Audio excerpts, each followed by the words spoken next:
Okay. And then, you know what? I'm trying to look for, let's, if we do the comments, I would love for people to start putting in the comments where they're living right now and where they're going, and maybe even how long you've been doing it. Because I was just saying to Stephanie how it doesn't matter how many years you've been doing this, you're always learning something new, and we can always learn from each other. So, just I'll kind of start. So, obviously, my name is Betsy, and I'm in Michigan. And I've been doing this for, I think this is my 16th year of doing it. I don't know how many trips I've led because some years I lead multiple trips, but this is my 16th year, and my next trip is Iceland. So that's where I'm going.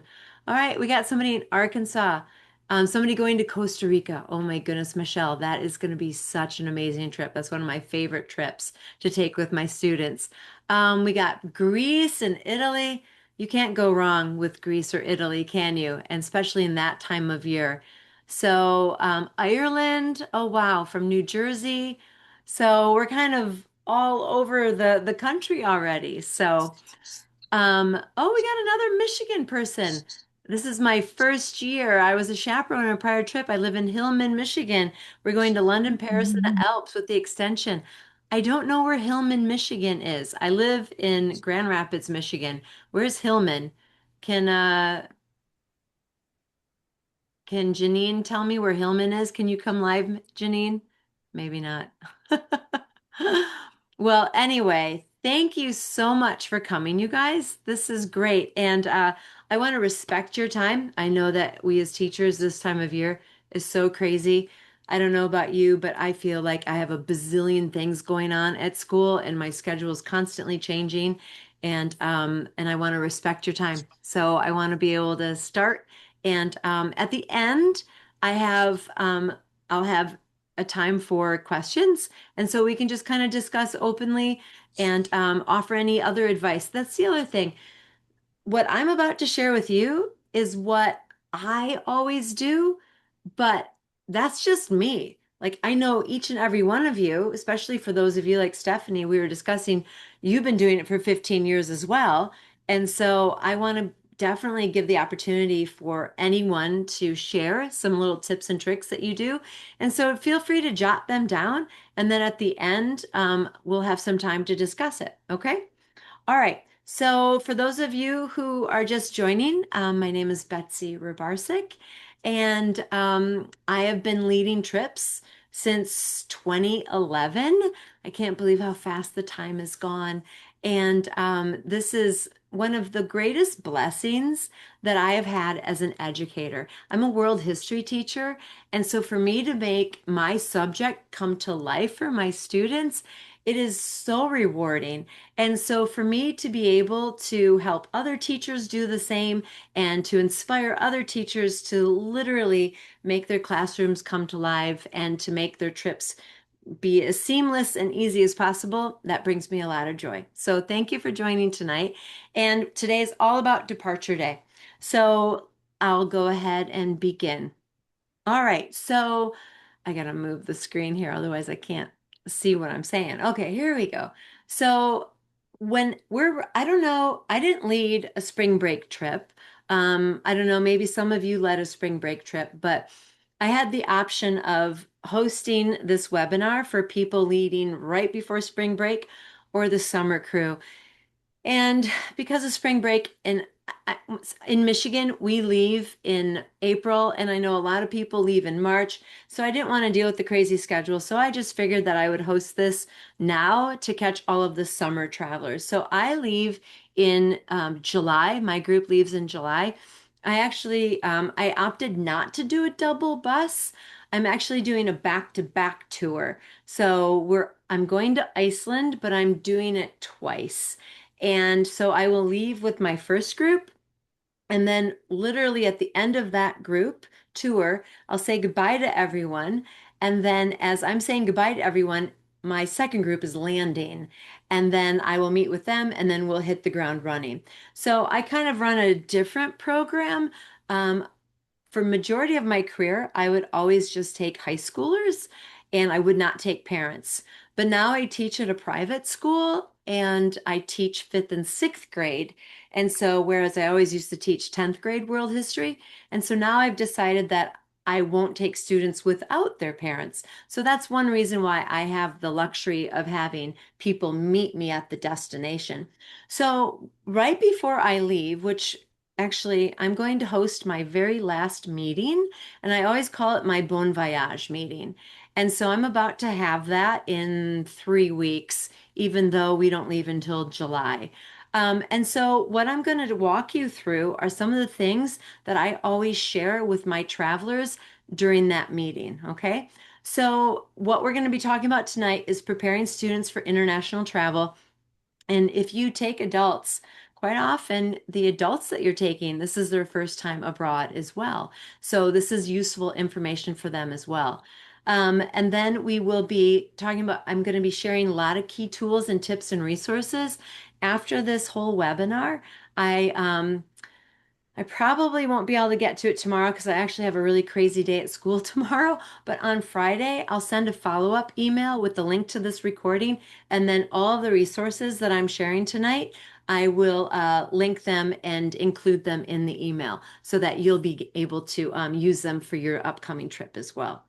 Um, and then helping families feel confident and ready, especially, I mean, I know many of you are parents. I'm a parent of two children. And here, we as parents, these parents are entrusting their kiddos with us.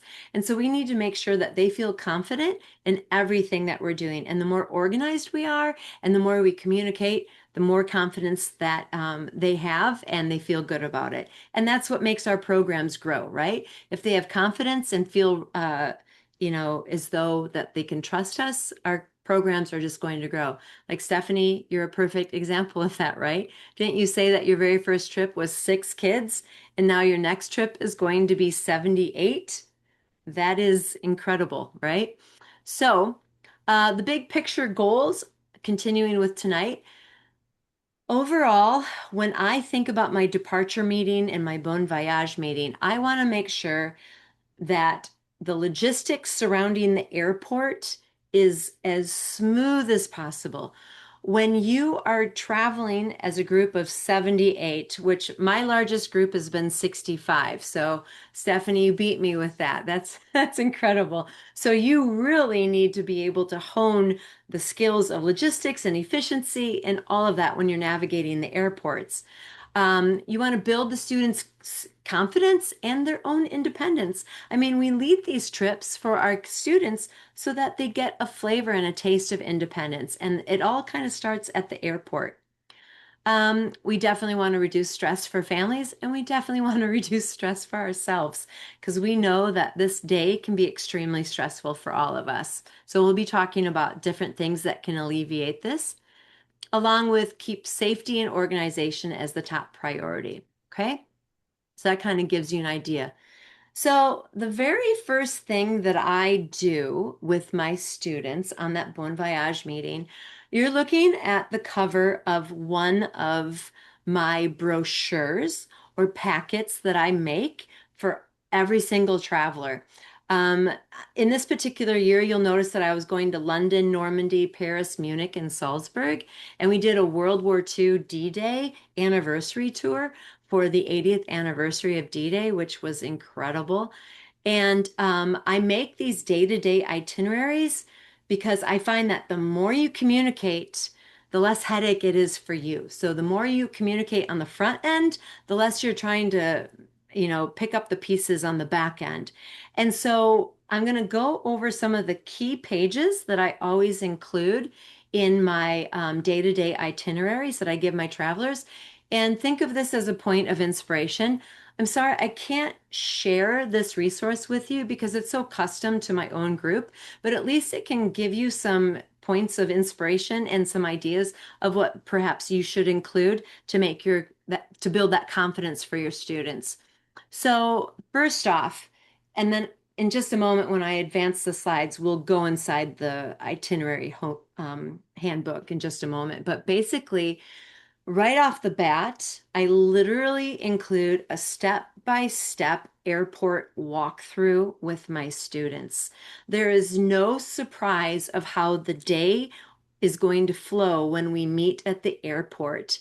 Um, I always arrive about 45 minutes before my travelers do, and then I have my chaperones arrive 30 minutes before my travelers.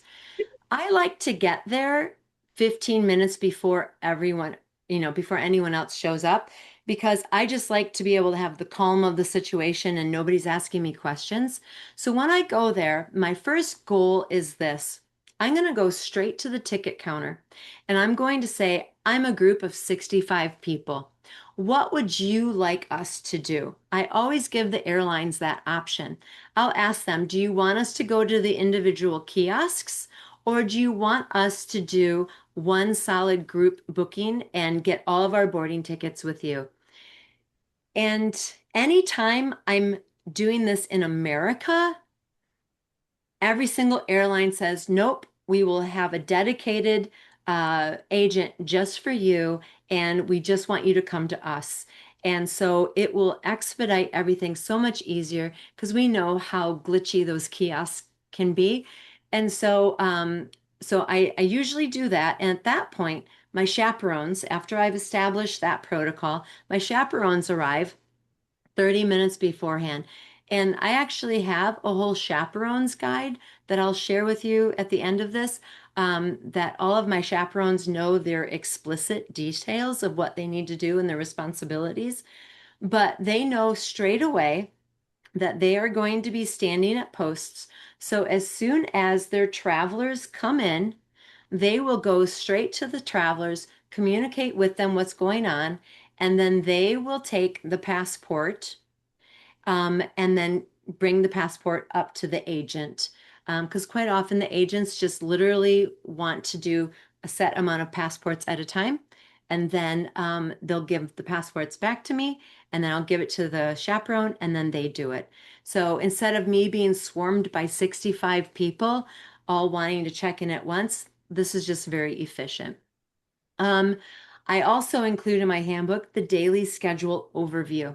So I tell my travelers that every night before they go to bed, read the next day's itinerary and the schedule time and what to anticipate.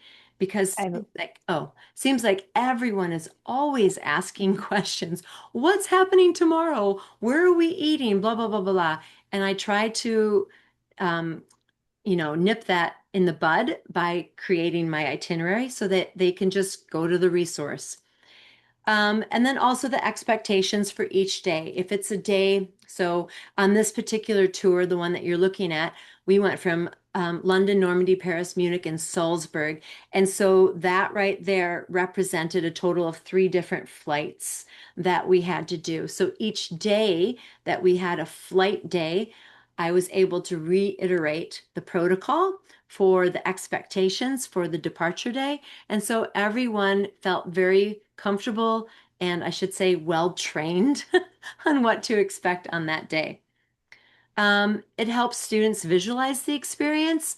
And if you look at this, so what you're looking at right now is the day one departure day, okay? And you can kind of read through that, but you might notice that I include the airline, the flight number that we're doing. But the very first thing that I say, before you leave your house, double check and make sure you have your passport. We will meet at the airport, and I give the time, and I say the terminal, and then the flight number, and I literally go through every step of what they should anticipate, along with the 311 carry-ons, what they can take, all of these details. So I usually give them this handbook about a month before we depart. So they have a whole month to really look over everything and to feel comfortable and know what to anticipate. I also give tips on combating jet lag. I don't know about you guys, but man, oh man, if my students, first off, teenagers, they don't drink water. You have to tell them to drink water. And inevitably, I always have a handful of kids that first day on tour throwing up because of jet lag, exhaustion, and dehydration. And so I always tell my students this to anticipate that. And then they usually, that really alleviates a lot of future issues, but I still get one or two, no matter what. But then I also include steps to anticipate the questioning with immigration. Crossing a border is a really scary thing for kids who have never done it before. So I walk them through anticipated questions, so on and so forth. And then the rest of my whole book is I'm a history teacher. So I'm going to take advantage of adding facts about the different places that we're going. And so they're on an educational trip. So I do everything I can to enhance their educational experience. So that's something that you can think of as well. One huge tip I highly recommend. I'm realizing that the video of all of the people attending is blocking this, but notice where it says day two continued. Notice where I always designate a meetup point so if you are just dealing with students and chaperones, tell your chaperones where the meetup point is, and whereas I deal with parents. And so after we get through immigration, I always tell people that they have about 20 minutes to freshen up. Don't just go straight out the arrivals gate. Give your group about 20 minutes to brush their teeth, but be very firm and very straightforward with the time restraints. Otherwise, kids will take forever. But if you say 20 minutes, and within that time, I usually allow people the opportunity to go to the ATM because when you're by the baggage claim, a lot of time the ATM is around that area as well. So definitely have a meetup point once you're done with immigration. Um, the next thing is some ideas that you could include in a handbook. You might notice that for my Paris Day, because I'm dealing with families, I included the actual app so that they can download the Paris Metro app. I included a map of the Paris Metro. I obviously included the times that we would be available and open to have independent explore time. If you look at my Germany, I go back over the departing Germany Air France flight information, what those expectations are. And then I do the same thing with Lufthansa. And I don't know how many of you have parents or adults traveling with you. Kids probably won't be doing this, but if you haven't done this in years past, I always tell my parents where they can go to the tax-free service desk when they depart. Because it depends on what country you're traveling to, but depending upon how much money you spend, if you keep the receipts, you will get a full tax refund. And I bring parents who really like to shop, and I've had parents get like $500 back in taxes. So that's something that if that would pertain to your group, you definitely would want your travelers to know where that is because if it's an adult, they'll probably just go off on their own. But you know what? Maybe you have some students that make some big purchases, and so maybe this does make sense for you to share that with them. But that's something to keep in mind as well. The next thing that I always make sure I include are the flight schedules and all of the hotel addresses. And I do this because, as many of you know, as soon as you get to the immigration of the next country, they're going to ask you when they're questioning you, and you can't go up with your students. Your student will go up on their own and they will be questioned this. So you need to make sure that they feel prepared and they know how to answer.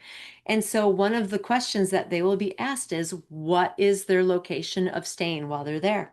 And so they need to make sure that they know the address of their first hotel. So I always include that in this handbook and so that they can easily access it even in a state of panic. But I always tell them to also put it in their phone so it's an easy access. And then for emergency numbers, I always include the EF or whatever travel company you happen to be using, emergency number. And then whatever countries you're traveling to, I include their equivalent of 911. And so each one of these countries, it's kind of interesting. Germany, has a different number for the medical emergency versus the police emergency. So you might want to make sure that you are prepared and research to make sure if a country has two separate numbers and it's not just one number for 911. And then I always include, fun little crash courses with the language. Um, this is French, and let's see, I did not create this. I found this online, and I don't think I can see it here. But funny little story. I was sharing this at my Bon Voyage, and oh man, I can't see it right now, but one of the words, it teaches the kids how to say F you in French. And one of my chaperones was at the back looking through the language, and her eyes were just getting big.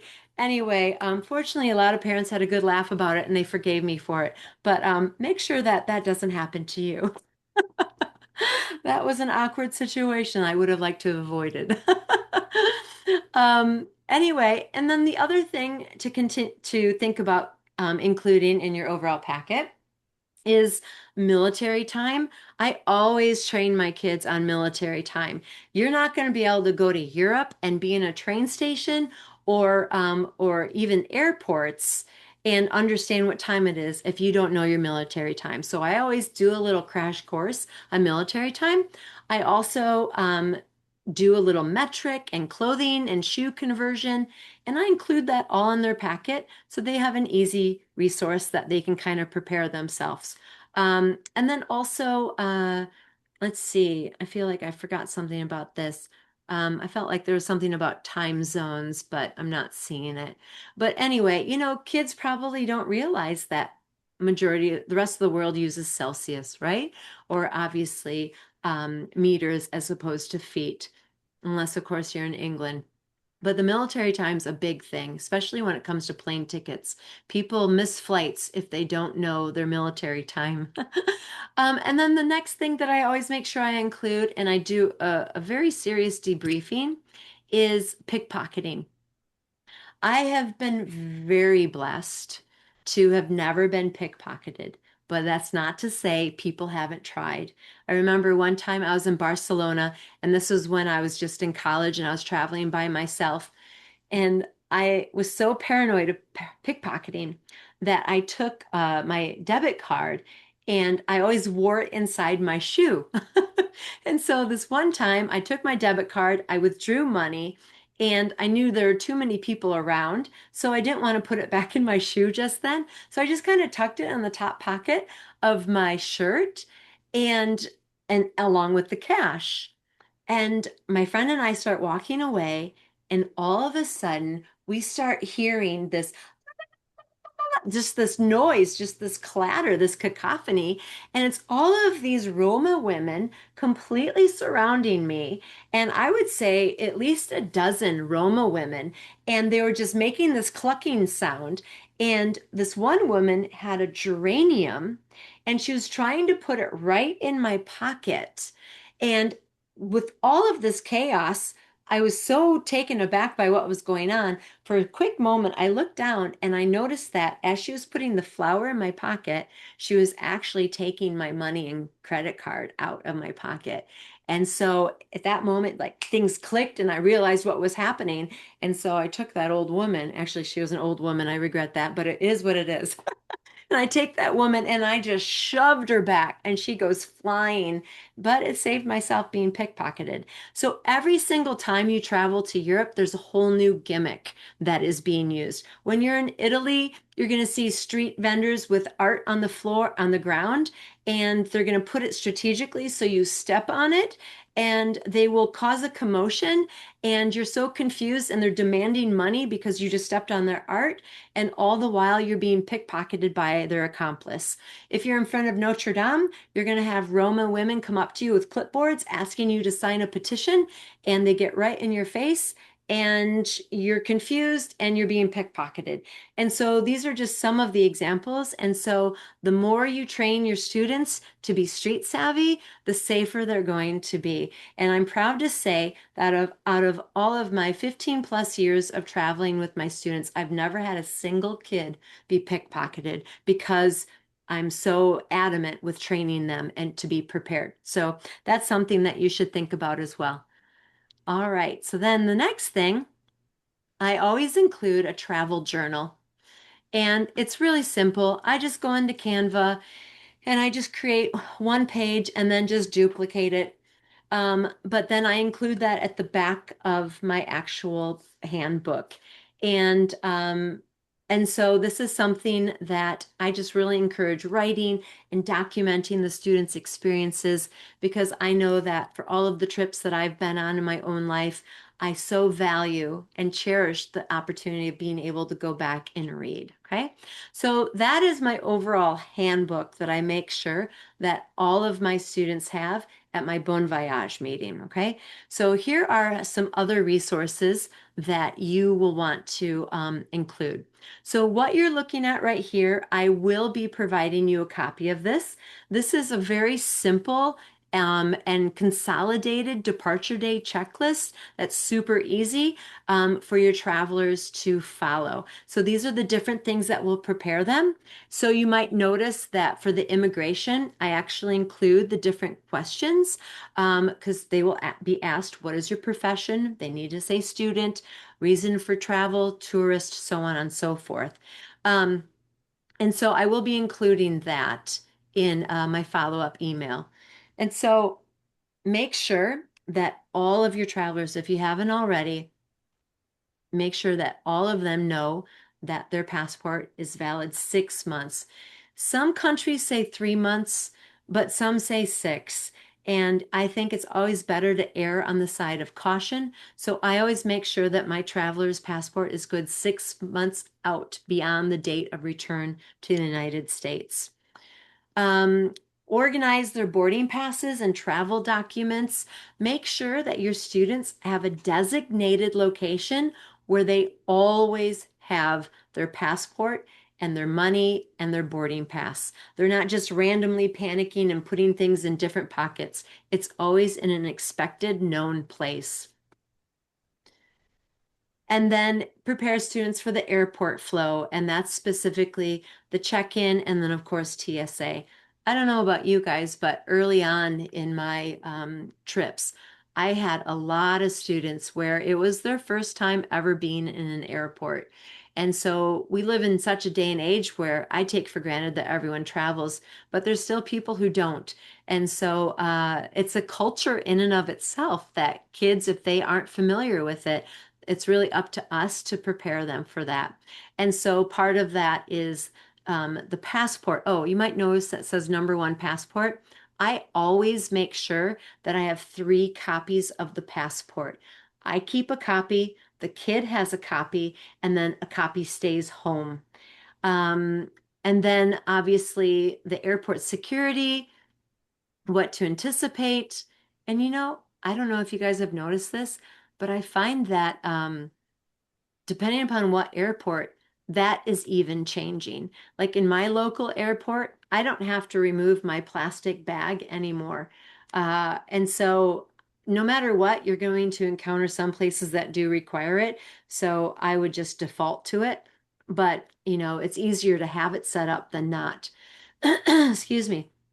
And then understanding customs, tell your kids that they don't have anything to declare, but once they go over to the country, but coming back, that might be another story. I don't know if anyone is going to Australia and New Zealand, but I've taken my students there a couple of times. And if you go to New Zealand, there is no room for error. Absolutely no room for error. I had one student when we were in Australia, he bought a back scratcher that was a kangaroo claw. Okay, you can do this in Australia. You buy a kangaroo claw. And we flew into New Zealand. And when they were filling out the custom declaration forms, it said, do you have any animal parts? Well, he thought of it as a back scratcher, so he did not declare it. And when he did not declare it because he was 18, the New Zealand police took him into behind closed doors, and I had no access to him whatsoever. I'm trying to plead with the immigration police to please let me advocate for him on his behalf.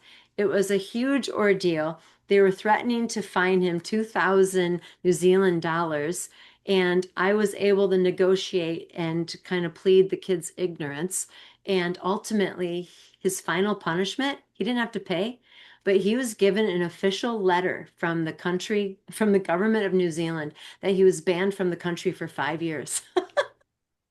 And so that is something that I've never forgotten. So train your kids about customs and declare everything if they bought something, even when you come back into the United States. And usually you don't have to declare for taxes. Oh, I forget what the exact amount. What is it? 200? Does anyone know offhand? Or $500 or less, you don't have to declare for taxes. I think that's the number. But anyway. So, and obviously review expectations ahead of time. Okay. Airport security. So this is another resource that I will be sending to you guys. And this is something that's just specific for TSA. And this is really cool. I have a podcast called Teachers Show Me the World. And one of my people I interviewed was the head of the TSA. I wanted to like get behind the scenes and understand some of the tricks of the trade that would ease the process for my own students going through TSA. And one of the things that she told me that I was not aware of is first off, if you haven't already, download the My TSA app. It will tell you the wait list time. Actually, I'm going to go through these bullets in just a second, but I'm just going to refer to the actual diagram right here, the graph. And so my TSA app will tell you what the waiting limit is. So that's always good to know in preparation before you depart. But then the next thing is little known fact. If your water is frozen in your water bottle, you don't have to get rid of it. You are more apt to have peanut butter confiscated by the TSA than frozen iced water is completely permissible. And then the other thing is there's something, if you look at number 3, it's called the Sunflower Pass. And I thought that this was really special because I know more and more as an educator for the past 25 years, I've seen a massive uptick with students with autism or any sort of special needs. And the Sunflower Pass is something that is exclusive to students with special needs. And you can have the family contact the airport ahead of time. And when the student is going through the TSA and security, they're actually fast tracked. And the TSA agents, they'll have like this little sunflower pass. And this is international. This isn't just a US thing. This is international.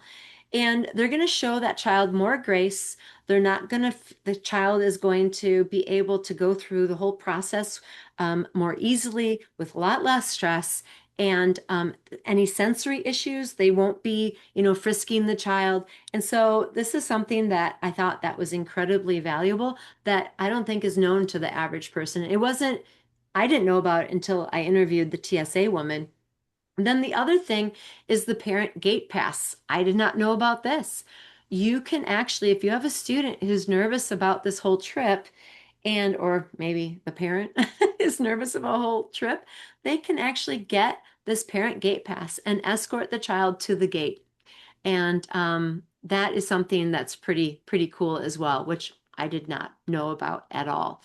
All right, so if I go back to my bullet points, one thing about airport security, I always have my chaperones go through TSA with their little miniature group. However, like I don't know if you use the 1-to-6 ratio. Sometimes I use the 1-to-10. So however many kids your chaperone has, have that chaperone go through. And when I travel, I never assign myself a group of students that I have to be accounted for because I'm too busy. I'm running around doing all the things. That's why I have my chaperones. Now, if you have a really small group and you're the only person, obviously then you have to do it. But otherwise, I never assign myself my own group. I have the chaperones have their groups and then they go through TSA together. And I'm always the very last person through the gate, no matter what. Because if something happens, I'm going to be able to be there to be able to respond. Um, Obviously, you guys know the liquids and electronics, have them ready to remove. Once again, the shoe thing, sometimes you don't have to anymore, sometimes you do. Download the TSA app, as I mentioned. Make sure those students have any med that they need. And I always tell my family, well, I don't let my travelers pack their luggage. We only do carry on. And so all of my travelers always have their carry on. But if you do allow checked luggage, make sure that everyone has at least one full day's supply of an outfit and what they need, their bathroom supplies and medicine. Um, and then obviously empty the water bottle unless they have ice. And then use the TSA app for guidance. And doing all of this, you're staying organized and efficient. And yeah, and so I mentioned the sunflower lanyard for hidden disabilities, and then the parent gate pass, which is really cool. Okay, moving on. So the packing checklist. So these two resources I'll be sharing with you in the email as well. And what I've created here, because I travel to Europe so often with my groups, this is kind of my standard Europe uh, packing list. And everything that you see here, be it for boy or for girl, every single thing that you see in there, I'm able to get into one backpack. I am a firm believer of just bringing a backpack, and that's all that I personally use. I don't expect my students to be able to do the same, but all of this can fit into one carry-on. So I just want you to realize that that's very attainable. But this is the checklist that I share at the Bon Voyage meeting. And so um, it's so important that the kids pack light and versatile clothing. A lot of quick dry things is just a good idea to have. Carry on essentials prioritized. If you're checking luggage, make sure you have access to your carry on things. Weather and cultural considerations. If you're going to a lot of churches in Europe, the girls have to have their shoulders covered. You can't have super short shorts. I've had people want to go to the Vatican, but they didn't adhere to what I recommended for the dress code, and they weren't able to go in. And so that's something that is taken very seriously. Now, the next thing I wanted to mention is, excuse me, I got to take a quick drink. The next thing I want to mention are top apps and resources. Um, and so, airline apps for boarding passes. I've learned this, and I know that right when people are about to leave, they all want to download the app and then select their seat and do everything like that. And I've heard a real mixed bag about that. I've actually spoken to various EF representatives, and they'll say that because we're under a group ticket, if one person assigns their own seat and chooses a seat, it literally messes things up on the back end for every other traveler. So that's why I just wait until we're at the airport and get the boarding passes that way. Um, so these are some of the apps that I recommend, but I want to spend some time about the EES, the entry and exit system, along with the ETIAS, and then the MPC. So the EES, exit and entry system app, this is the one that you see with the star. This is a new system for biometrics going into Europe or any Schengen country. I'm sorry if I'm repeating things that many of you already know, but I just want to make sure that if somebody doesn't know, I share this. So you have you have the European Union, but then you also have a secondary group called the Schengen countries. And Schengen countries have all established an alliance that has open borders. And so if you think about it this way, if you fly into Paris, but that's not your end destination, let's say, is Vienna. You fly into Paris, but it's when you arrive in Paris they see that as being the first point of entry into Europe. So that's when you're going to go through all of your immigration. So when you fly to Vienna, you just go through the domestic terminals. It's not considered an international flight. The same thing would be if I'm flying from Grand Rapids to Atlanta. I'm not having to go through immigration. So when that first point of entrance, whatever country that is for you, you're going to have to go through the new system, the biometric system of the entry and exit system. And they started it and started testing it last October. But as of right now, this month in April, it's in full swing across all Schengen countries. And so I plan on having my travelers download that app. And by downloading the app, it expedites your whole process going through immigration. If you don't download the app, you're still able to go through, but you're probably going to be in a different line and it's going to take longer. So you'll want to make sure that you do that with your students to prepare them for that. The other thing is the ETIAS, and that's basically an electronic travel visa.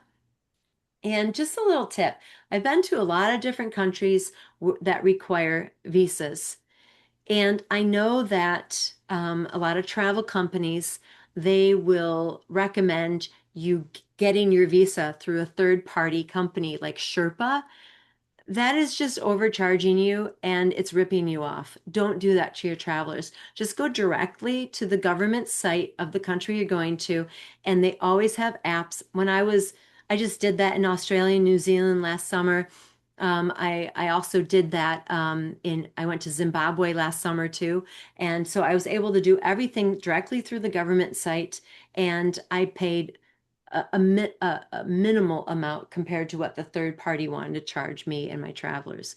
But anyway, the ETIAS is going to be a mandatory entrance visa, tourist visa. They anticipate, I mean, honestly, it was supposed to roll out in 2024. So they anticipate it happening by this fall, as early as November, as late as December. So it won't affect any of our summer travels, but remember that in the future. And then finally, the MPC. This is one of my greatest hacks that the average traveler does not know about.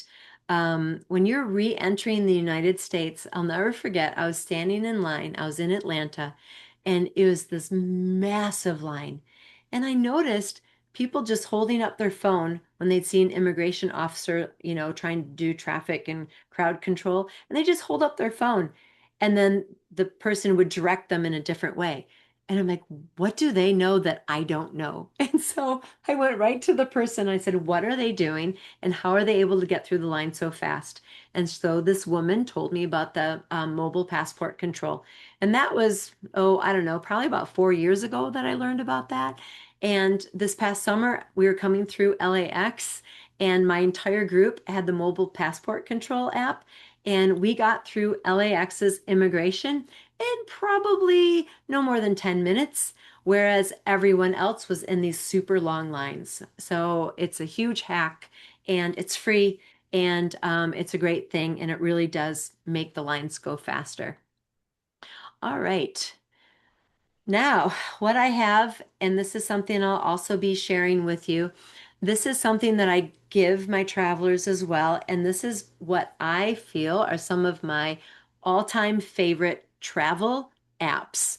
And I'm not going to go over all of them, but I am going to go over a couple of key ones, okay? So the pack point, which is on the top of the paper, or the screen, I should say. The pack point, this is really useful if you're going to a new location that you've never been with your students before, because you just have to you have to type in the country that you're visiting, and then it gives you a list of everything that you should pack according to that country. So that's a really cool app. The next one that I really want to stress is well, actually, let me go to Google Translate. We all know about Google Translate. That's nothing new. But if you haven't taught your travelers how to use Google Translate, specifically the camera mode, because when you go into Google Translate and press on the camera mode, it uses augmented reality to read anything that you can imagine. So if you're sitting at a restaurant, just turn on the camera mode and it translates it for you. You can read the whole menu. If you're trying to translate the streets or you name it, that is a really, I actually use that part of Google Translate more than any other part. But the next thing that I want to talk about is Polar Steps. And I don't know if any of you have heard of Polar Steps, but this is just such a cool app. It's an app that literally maps your entire trip. Okay. And when I say maps, it shows up as this beautiful, like Google Earth kind of map, and it literally shows your trail. And then every time you take a photo, that becomes one of the locations that appears on your map.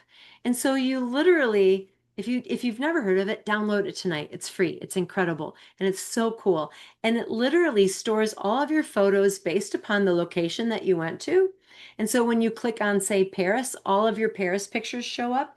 And then it has this beautiful Google Earth 2D rendering of your entire trip. But the best part is, well, at the very end of the trip, all you have to do is press a button. It says create a picture book. And in one press of the button, it creates a beautiful travel book that they will mail to you. And so I don't know if you're like me, but I have so many pictures on my phone and absolutely no actual tangible photos to hold. And so this is something that is a really cool app that I know that my families have really appreciated knowing about it. So you might want to utilize that. Then the next thing, uh, look at this one. I love this one. The top on the next page is Flush. Flush in Europe, toilets are hard to come by, let alone free ones. So Flush is an app that will show you wherever you happen to be, where the closest bathroom is and whether it's free or how much it is. So that's a really cool one. And then the other one that I love is Goose Chase. This is a way to make your trip interactive, and you create scavenger hunt photo or video scavenger hunt challenges before you leave. And then as your students are on the trip, each day they look at what the new challenges are, and then they do those scavenger hunt challenges and then submit it, and then you can like award a prize.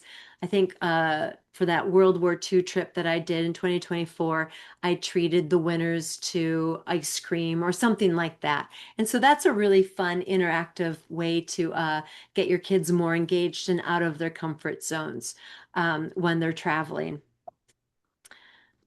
All right. Here's another resource that I'll be sharing with you. I have encountered a lot of travelers with major food allergies. Oopsie. And that's something, sorry about that, guys.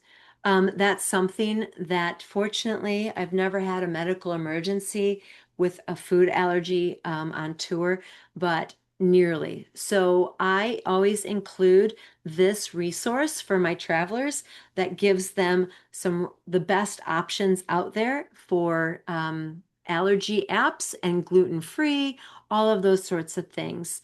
And so they will show you the restaurants. I forget which one. If you read the different write-ups that I included, one of them will show you which restaurants are completely gluten-free. No certain apps, like the Fig app, you can scan the back of food. So, a lot of times when you're on the bus, you'll stop at a convenient, gas station and kids swarm and they just start buying things. Well, that one kid with an allergy, one of these apps is going to give them the opportunity to just scan it. Even though it's in a foreign language, it will be able to interpret them and they'll know what's in it and whether or not it's safe. So that's pretty cool. Um, all right. And then continuing on, if I was to recommend one thing, keep your group small with your chaperones because it makes it more manageable. Over communicate your expectations with your students. Have backup copies of those documents. and I'll be talking about the different type of documents I carry in just a moment. And build an extra time for everything. We know that the best laid plans of mice and men. You might think it's going to take 15 minutes, but we all know it'll take 45. And then make sure that your chaperones really understand their role. If you have somebody who is coming as a chaperone and they're your go-to person, that is such a blessing. They know the routine, they know the expectations. But if you have to train from ground up, it's really important that you're explicit because otherwise, sometimes chaperones just think it's a free trip for them. But in reality, they need to work big time. And then final thoughts. Um, the more you pour into your kids with the resources, the greater their confidence is going to be. Students always seem to rise to the expectations. I just love seeing how my students grow on these trips. It's incredible. I mean, so many of these kids have, I mean, I've taken kids who have never left our state. And wow, when they get out there and see what the world is like, they become a changed person and they always rise to the expectation. Um, Make sure you are very stern and clear and there's no gray areas when it comes to laying out the tone and the expectations of your journey. If you missed my last webinar, I did one on student behavior and contracts. So if that's something that you would like to know more about, feel free to email me, reach out to me, and I'd be more than happy to send out all of those resources that I shared in that regard. And then ultimately have a fabulous job or time, sorry, because you are doing such an amazing thing. You are opening up this world for your students that otherwise maybe this opportunity would not have been afforded to them. And so that's what makes what you're doing is so special. And so I have a couple of resources that I just wanted to let you know that I have. I've created a global traveler simulation. This actually, being a history teacher, I try to make history come to life. And one of my favorite things is through simulations and actual experiential learning. And so I created an 8 station simulation. Some of the simulations where the kids have to learn how to convert the military time. Another one, they have to learn how to do converting the currency. One, they have to make sure, and each time they go to a different station, they draw a fate card. And sometimes the fate is really good, or sometimes the fate is bad, and they just miss their flight. So it really is a fun game to kind of simulate and prepare them for the real life experiences when they actually travel with you. Another resource that I have is the chaperone guide. And so this is a very detailed checklist that I give to my chaperones that they can literally just check off the boxes and they know exactly what they have to do day from every point of the day. If you've never led one of these trips before, one of the biggest headaches on these trips is the hotel check-in time. And so when you're trying to check in and it never runs smoothly because you're having to literally figure out your rooming situation on the fly. Hopefully, you have time to do it on the bus ride before you get to the hotel, but a lot of times that's not the case. And if your chaperone doesn't know exactly what is expected of them, then it's going to be an added headache for you, just more confusion. And then lastly, this is what I swear by. For years, I would take a big, bulky binder and since I have been on a mission to pack light, I'm like, nope, there's got to be a smarter way. But when you have your flight information, your roommate information, the medical forms, the passports, the hotels, the itineraries, all of these different things, the binder gets really big. So I created this whole digital binder that expedites things and it's all interactive. It's really cool. You just touch, so you see this whole homepage and then you can press the flights button and it goes right to your itinerary. Or you press the passports and it goes down to all your students' digital copies of their passports. So that has really made my life easier when I travel. So additional resources that there's some resources that I have not shared tonight, but are available at teachershowmetheworld.com. As I mentioned, there's a podcast. So if you've never traveled before, or if this is like one or two trips or whatever, I've interviewed a lot of amazing people and they share such a wealth of knowledge. So that's something to check out. And I would love for you guys to join my Facebook group if you haven't already. So, with the time that we have left, I would love to open it up for any questions that you might have. And I don't want you to be shy. And actually, not even questions, but if you have a certain travel hack that you always do, can we please share that right now with each other? Because I'm not claiming to know everything. This is just what I do and what works for me. And I just want to share and, you know, help other people see different ways of going about doing things. So, Deborah, can I ask you, what number trip is this for you? I'm kind of new to the game, so Oh, this good is for you. only this is only my second trip. Oh, However, this is my second trip with a regular tour, but I have been working with international students for many years, so I take regional trips just with them. So I do take kids on trips, just not international. So this is my second international, and I'm excited. okay, excellent. Is there anything that you did last time that what would you do differently this next time? Like basically, what lessons did you learn that you would modify? Um, I think the biggest thing for me, we went with another group. So I think I would try to communicate more before the trip with Hmm. that other teacher to kind of get on the same page.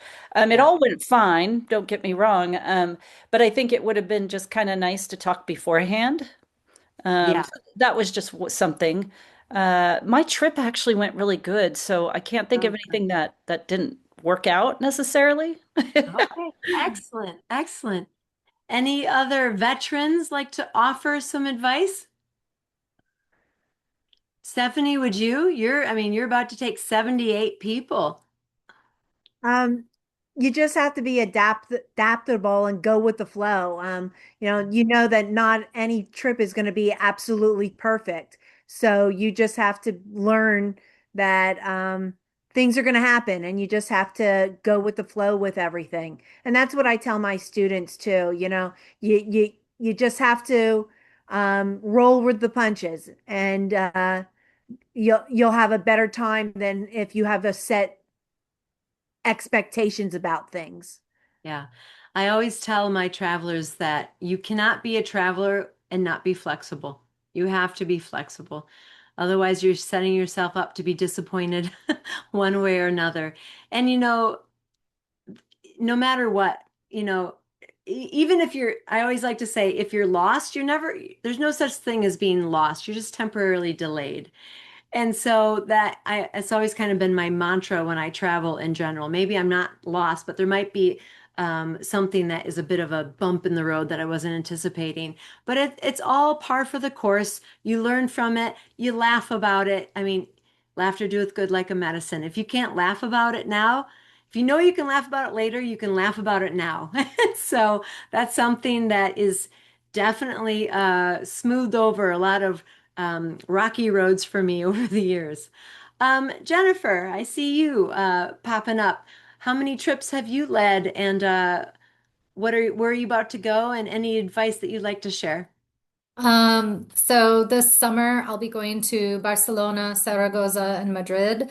Uh-huh. It will be my second one that I'm leading, so I'm still pretty new. Last year I did Bella Italia.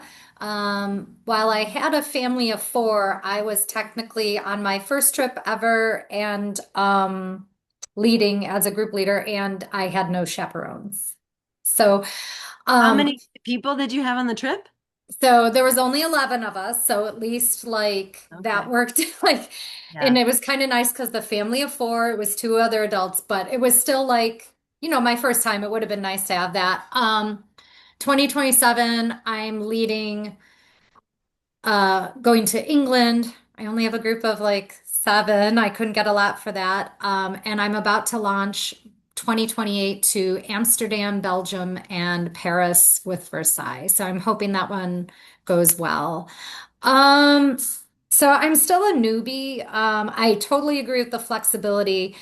Having studied abroad in Firenze, in college, I really kind of go over safety with like pickpockets and just like really being aware of your surroundings and um always have like your hand, like keep your bag in front of you, keep your hand on it. Like I just kind of rest my hand and kind of exude like confidence. Like even if you don't feel it, like Hmm. I've seen people try to like come in and, and just if you have to give them a nasty look, give them a nasty look, just to Yeah. be like, don't mess with me. Like, Yeah, because they look for prey, they they do. do. And so I talk about, being safe and that kind of stuff. Okay. All right. Awesome. Are you school sponsored or non-school sponsored? Non-school sponsored. Okay. All Which right. which I'm kind of actually like it's been a little tough. Like they'll allow me to put stuff in e-flyers Hmm. that go to our whole district. But like I used to be able to put it in the principal's newsletters and do like morning announcements. Now they've taken that away. I can put posters up, but I'm a special education teacher, so I don't reach a lot of kids. So that makes it tricky. So I've had to ask some peers to like if I put together a little video, whether you play it to like build interest. Um, so I'm trying to get creative. I'm trying to build my program. Yeah. If I was school sponsored, I would have to jump through all their hoops, I'm sure. Yeah. And I'm glad I don't have to do that. No, you're so smart. You're so smart. When I first started, I thought it was the ideal situation to be school sponsored, and then I learned that real fast. It's not. It is so much better to have it be your own thing, and you're the one calling the shots, and you're not being bullied by administration to do it their way. And so good for you. Stay strong. Your program will build. Don't lose hope. Word of mouth, just like Stephanie and I were talking before we started, and she was saying how families just, she's been doing it with generations of kids and word of mouth and all of that. And so that will all happen in time. So don't give up. And don't forget, because you're non-school sponsored, you can reach out into the community around you. You don't have to just be limited to school. Yeah, You so know? something kind of cool happened. We have a community arts day. So being a teacher in the district, they allowed me to put up a little table just to kind of try to get my name out there. And a lot of people came up and were like, "Oh, that's you. I've seen your flyers and like the e-flyer." So put a face to the name, Did and you also post just that on the talking. group? I Did you? did, I I thought did. I saw that. That was I Yeah. commented. That was such a good idea. Thank Those you. are And really just to have conversations about like the importance of travel, fun. with others.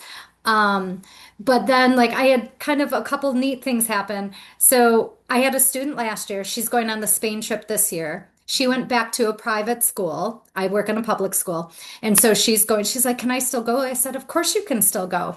And even though they haven't gone on the Spain trip yet, they are interested in the 2028 trip. Oh, So that's great. And then I have two sisters going on the Spain trip, and they signed up also for the England trip, even though they haven't even gone on a trip with me yet. And then I have a boy who did the same thing. Um, so I already have some return travelers, which is great, even though just beginning. So yeah. it And it'll happens. continue to snowball from there. So keep Yeah, the I hope faith. so. Yeah, you're doing a Thanks. good job. And I like your out of the box thinking with the community expo and everything like that. That's awesome. So thank you for sharing that. Yeah, yeah. How about you, LaDawn? How about you? This is my first trip this summer. So I don't know Oh, that I have any great things. congratulations. I did go to the training tour in Paris, and that was really fun. And I felt like I Yeah. got a lot of information there, and had some experiences that I think will help me to talk to my kids and prepare them. Like we are planning to go to Paris did not land in Little Rock to pick us up because there was bad weather here that day. And so I missed the first day of my thing. And so I've talked to my group about, we got the travel insurance, things happen, we'll roll with it. Like that's been the one of the big things out there is just really prepare them as our attitude is going to determine how much we enjoy this trip. Yeah. And when do you leave? July 20th. Okay. And how many people? I have 12 travelers Okay. and me and one other chaperone. All right. That is awesome. That is awesome. So are you school sponsored or non-school sponsored? Not school sponsored, but school supported. Actually, my principal is the other chaperone that's going with me, but she's really my friend. So she's going Ah, as my friend. But that's yeah. good. And That's the she's best actually case signed scenario. up to go. I'm going to Scotland and Ireland next year. And she just signed up as a traveler on that trip to go with me. So it's Oh, awesome. going to be fun. Yeah. When I first started out, I wanted nothing to do with parents. Mhm. And now I think it was because when I started, I was so young, but now the parents are like my age. And so, like, we have like the best time. We all become best friends, and it's great. So, I'm about half and half adults and okay. kids going. And some adults that are going are like just other teachers in my building that just signed up to go. Um, so anyway, so I'm looking forward to it. That's I think it's going to awesome. be fun. That is awesome. Well, do you guys have any other questions for me or anything? I've got a quick question. Oh, hi, Um, Kathy. Yeah. you had shared a digital portfolio or a digital binder. Digital Can binder. you Yeah, can you share more about that, or what was the I missed the sure.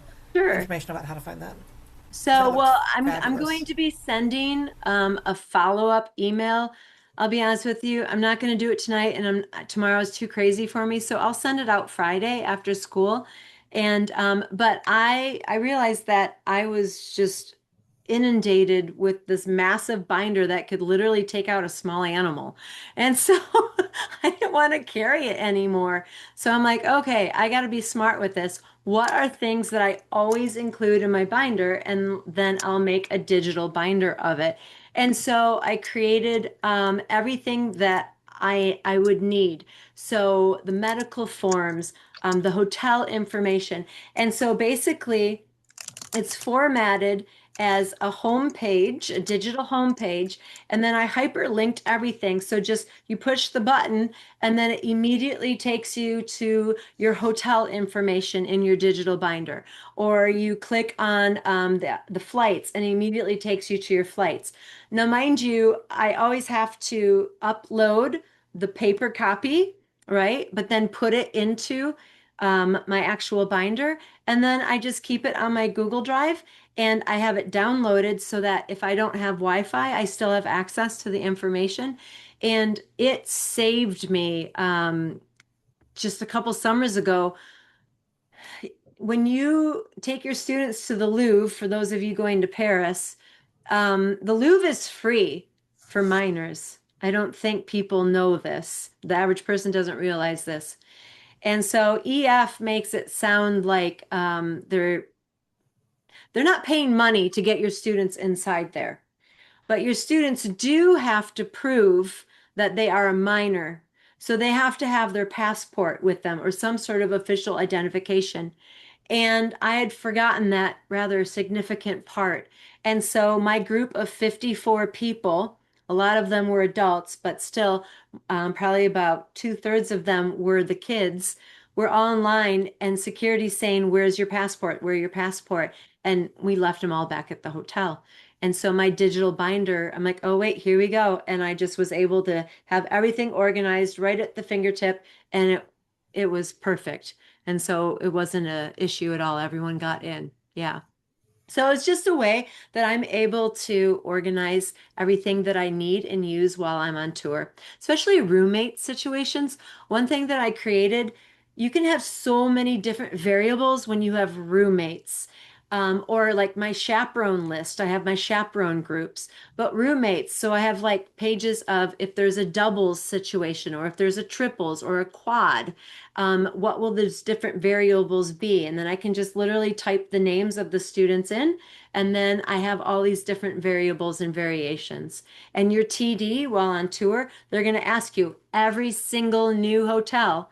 You're going to have to figure out the new sleeping arrangement. It's such a headache, and this really alleviated it for me. So, yeah. Any other questions? That's Is that huge. available for purchase or is that just on the website that Um, you listed that earlier? that is something that I did create, and I did it is available for purchase. Um, I don't remember how much it is offhand. I think it's I think it's 13. I think it's 13. That is Um, a And here's a great resource, though. yeah. That is awesome that you've created that. It literally, I cannot tell you, it makes my life so much easier, so much easier. And it expedites everything. And yeah, so as I said, I'll send everything in the follow-up email. Um, all of the earlier resources, except for my handbook, because that's so custom to my group. All of those other, there'll be downloadable files that you'll be able to download. But this one will be a link, and then you can click on it, and then you'll see all of the different things because what you see in the picture is just an element of what's included. So there's a lot more to it. So is that a cat waving, Jennifer? That's so funny. It's my daughter doing it. Oh, oh, that's funny. Well, so if you have any questions about anything that I've covered tonight, please don't hesitate to reach out.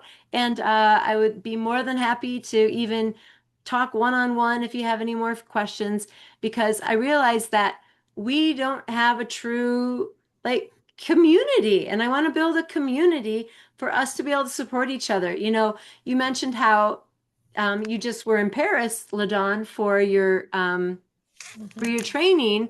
And I actually was a GEA and I did training. So I did one in Belize where I spoke and taught everyone and everything like that. And like, I don't have any contact with any of those people anymore. And so I think that once you go to those training tours, they just kind of think that you're over and done with. But there's like one of you just said, every single tour you go on, you learn something new. And when we're able to share our own hacks with each other, I think that's invaluable. So, anyway, well, you guys all have a wonderful night. Okay. Thank you so much for coming. And yeah, have wonderful trips this summer. I don't get done until June 5th. Is anyone done before Memorial Day? No. Yeah, none of us are that lucky, huh? June All right. 26th. Oh, that's With almost with with sinful. teacher duties. With teacher duties, I think kids are like June 21st or something. Oh, I'm so sorry. What state are you in? New York. I'm like near the Finger Lakes, near Oh, I'm Rochester. so sorry. I thought June 5th was bad. All right, you guys have a wonderful night, okay? So Thank nice to meet you. all of Thank you. you. Yep. Thank you Bye-bye. so Thank much. you.